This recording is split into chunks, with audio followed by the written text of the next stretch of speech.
let's bring on our head golf coach, Coach Mike Rice. Coach Rice, how y'all doing? Hey, we're great, sir. How you doing? Man, I'm doing amazing. Good to be on. It's been a while. Yeah, it's been a minute. It's been a minute. So I guess this first time we seen you. So Happy New Year and all that good stuff. So Coach, what's the latest? Let's talk about. How are you doing? We haven't had a chance to catch up.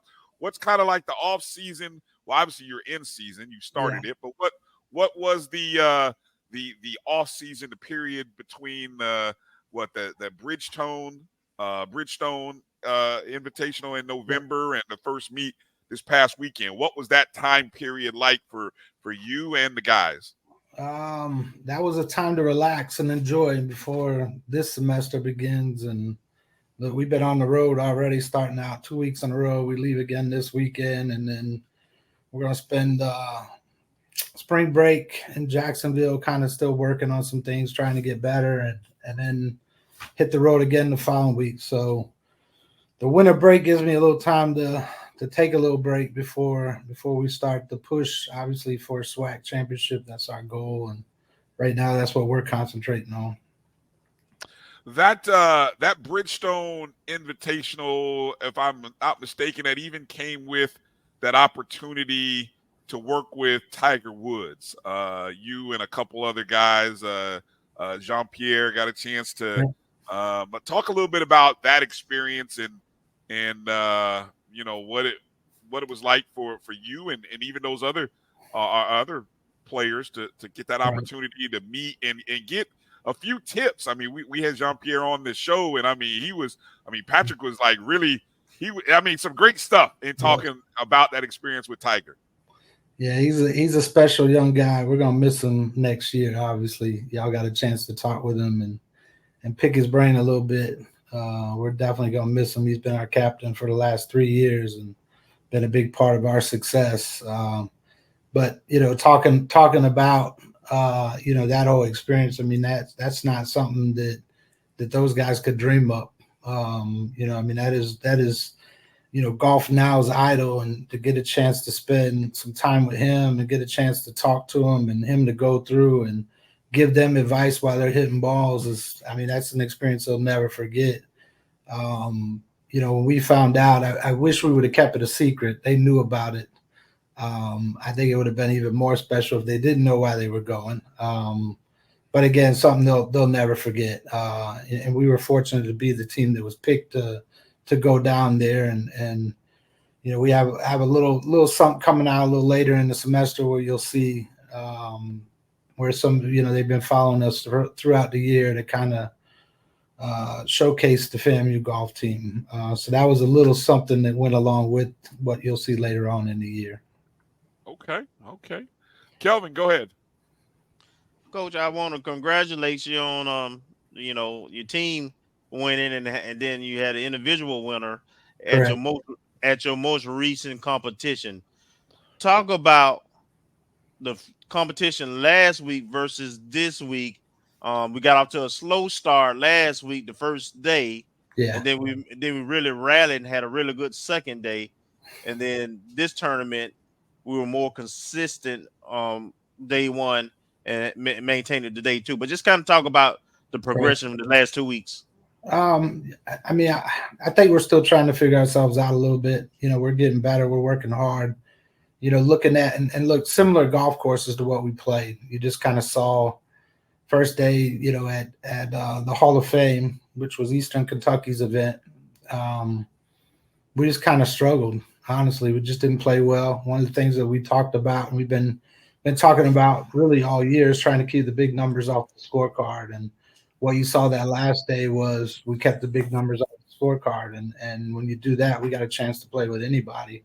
We went through, looked at scores, and as far as like birdies in the field, I think we can play with anybody in that. If we can continue to keep the big numbers off the card, you're going to see us compete more. And that's really was the difference going into the tournament. We just won. We just didn't, the last day we didn't put a single double up.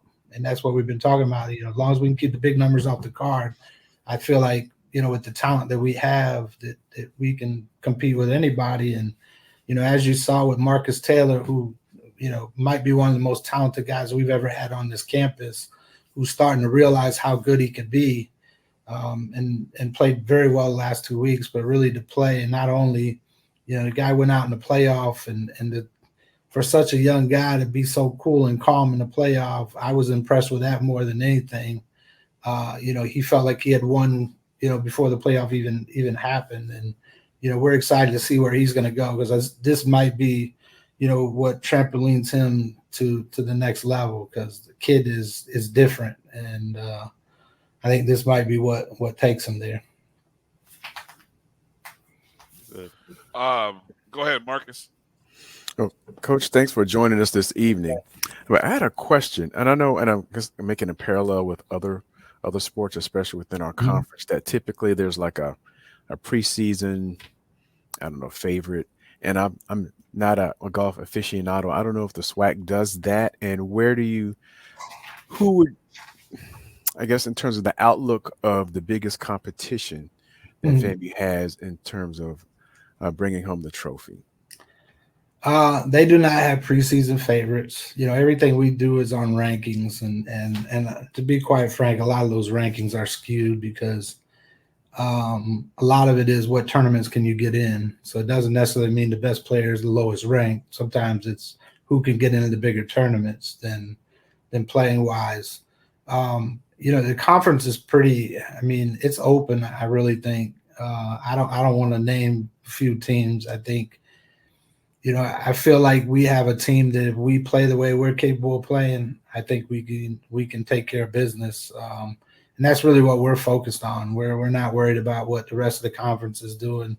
We even this weekend, that was all HBCU teams there. And, for us to come out in front, says a lot about this team. And, but ours is, as long as we do what we're capable of doing and we continue to work and work on the things that we feel like we need to get better at, I think at the end of the year, we'll have a good chance.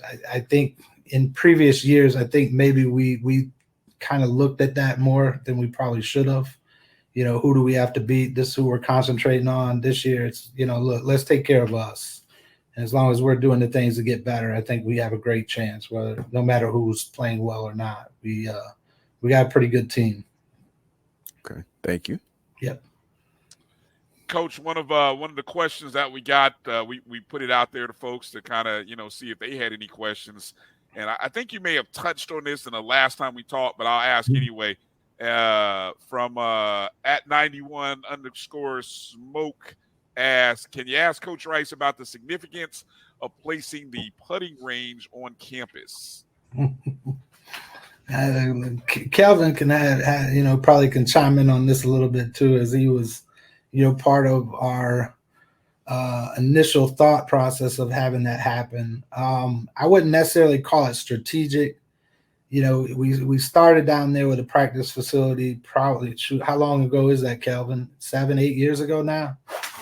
At least. Where it was a field that we were utilizing, even with Team 7 or 8 years ago, that had, weeds that we were hitting out of, but we used it as a resource, a facility for us. And we've just kind of built on it. Even with the putting green is it wasn't exactly what we wanted. The people building it thought we wanted it more for a target when we really wanted it to putt more on. But now that we built the driving range, it's more of a target than it is a putting green. We're talking about maybe doing some other things in the future to benefit that area down there, but I wouldn't necessarily call it strategic. We've just kind of built upon it to get it where it is. And look, we were out there tonight until 6:30, 7 o'clock, practicing. So we use it, and we'll continue to really develop that area. It's a huge recruiting tool for us to be able to bring, freshmen down there, and the freshman dorm is right there in the towers, and there's your golf practice range with lights on that, have done, helped us to get some talent here. And I'm just curious, how does that compare to other campuses? Are other you know, because obviously this is when kids are doing that recruiting thing, obviously they're comparing, you know, apples and apples and or Right. apples and oranges, however you want to, you know. So what does it look like? What is our setup compared to, you know, other SWAC schools? Are we above, on par, still got work to do? What would you say? Well, I think we always got work to do, right? Because time is changing. You got to move with time. But I'll say this: there's no other HBCU that has a driving range on their campus. You are seeing, you know, Alabama State is one that has an indoor facility they built. I've heard some other SWAC schools are talking about doing the same, but we really were the first to do it. And because of that, you know, and it does. I mean, you bring kids on and they're like, look, shoot, you know, this is my dorm where I'm staying. I get a chance. I can go hit balls at night or anytime I want because it's our facility, and it is huge for recruiting, I can tell you. And, you know, like I said, us continue to grow on that is only going to help the program even more. So, so right now we're ahead. Okay, good deal, good deal. Yeah. Kelvin, go ahead, jump in there. Coach, is the simulator set up, and have y'all been able to use that indoor simulator? So the simulator is in. We have it over in Lawson Center, and we haven't used as much as what. Well, let's say that we haven't had to use it as much as we plan on using it. You know, weather's been good. We haven't. You know, it was a mild winter to where we didn't miss days because of cold. I would like to put it more into play, and we plan on it, but. Another resource, you know, we're looking at doing some things. We have a locker room that we're looking at putting a putting green down there to where the guys can practice inside, you know, working on putting, and then doing some other things too, you know, again, continuing to grow the program. And, you know, the thing in any sport, you have to update with it. And look, it's a technology era, and these kids are learning how to play using it. Everybody knows Top Golf. You know, if you don't have it, you're behind. And so, you know, we're trying to do the same thing, make sure that we're updating to bring these kids in and at the end of the day, develop them into better players. They can't leave here the same or worse. Otherwise, we're not doing our job. So right now we're in a good place. Coach, talk about some of your sponsors. What kind of clubs you use, you know, gear you know, just talk about, you know, what you're doing with the program. So, I mean, we've been fortunate. You know, we've created some relationships in the last few years with a lot of companies. I mean, TaylorMade's been one that's been supporting us for the last 3 or 4 years that, you know, quite frankly, we wouldn't be able to do what we do without them. You know, they're providing these balls that you see back here. You know, we don't pay a dime for them. And look, I can tell you that's a lot of money sitting back there that, you know, these kids get gloves, you know, hats, you know, they take care of all that for us. And anytime we really need it, you know, we run out, we call them up, and next thing you know, it's there, the golf bags. Bridgestone's another one that's come on to help us out. You know, they're providing balls and hats and gloves as well, and Titleist too. So we've been fortunate to have these companies that really are supporting our program because, I mean, you know, as we all know, our budgets aren't as big as some other programs, and so it allows us to bring in the best talent and make sure that they have the best things, the best you know, equipment to perform at the highest level. So we are definitely thankful for them because we couldn't be successful without them for sure. Got another in-show question here from Jeremiah Clark. Who asked Coach about making mechanical adjustments during in-game play. Talk a little bit about that, if you would. Making mechanical adjustments in play. So most people think that we do a lot of that, but we don't. You know, one of our, you know, we work hard during the week. We do a lot of practice, and one of the things, you know, now we do get off at times on the course as a coach, and my assistant coach, Troy, you know, we can make those adjustments, but our major focus is you're not going to make adjustments in play. You're not going to be able to make, you know, if the golf swing isn't great, you know, we don't want to make changes while we're playing. We want to figure a way to get it in the hole. That's really it. How quick can we get it in? how quick can we get to the range afterwards to fix these things. But as far as in play, we're not trying to fix things. We have what we have, but we're trying to get it in the hole. And the big part is making sure we're managing our way around the golf course. That's the biggest at our level.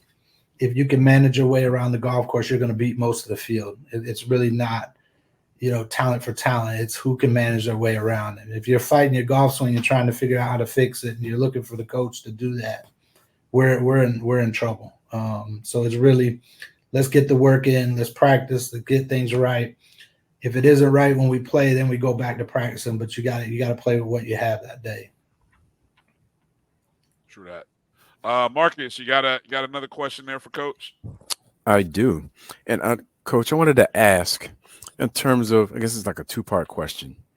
In terms of golf, what's the biggest challenge, I guess, for the program that you've had to overcome? And I guess tied with that, I wanted to ask something loosely related to it.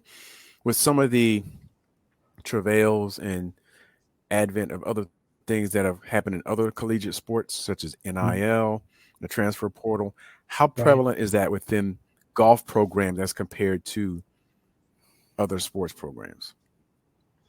So NIL, we're not seeing a lot of that in our sport yet. Now you got obviously some of your bigger programs where, you have guys that are going to be on TV. Those guys might be getting a little bit, but not really prevalent yet in our programs or in our sport really.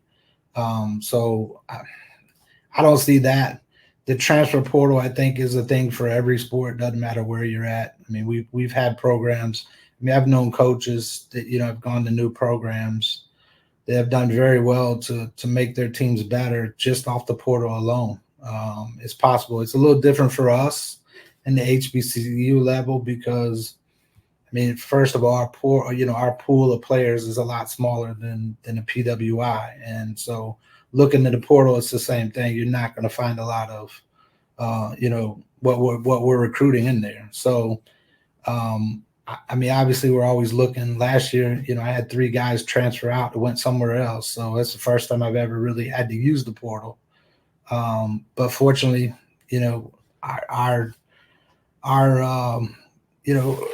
fortunately, we've been successful, and those players knew who we were, and we were able to bring in 3 transfers to cover the 3 that we lost, and the 2 of them have been put straight in that are playing in the lineup now that have helped us get better. So the portal is definitely there. It's something you have to stay up on, if you're going to compete, but a little different for us. But again, I mean, I've had to use it, so it does work.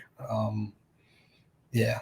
So, as far as like hurdles for us to get through, I mean, look, the FAMU golf program has been successful, since the 50s. We've been one of the programs, especially in the HBCU world, that they know FAMU golf. And so hurdle wise, I mean, the biggest for us is obviously the small, the budget, money. I mean, money will make things go around. So, but look, man, we have a lot of people that support us. We can, we have projects that need to be done. There are people that we can call to help us out. And that's been great, especially where we're talking about putting a putting green in. There are people that are supporting to help us do that. And so, I've been here long enough now to know how this thing works and how to get things done and, keep this thing rolling because, I like the success. I like, being able to compete. And as long as I'm here, I'm going to keep trying to do that. So. Okay. Well, thank you. You can go ahead and say it, Coach. You like winning. You like winning. We like winning. Everyone likes winning.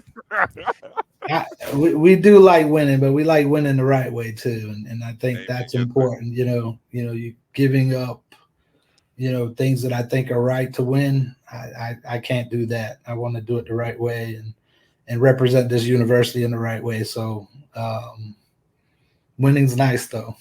Yes, sir. Yes, sir. We're doing it the right way. I love that. Yes, sir.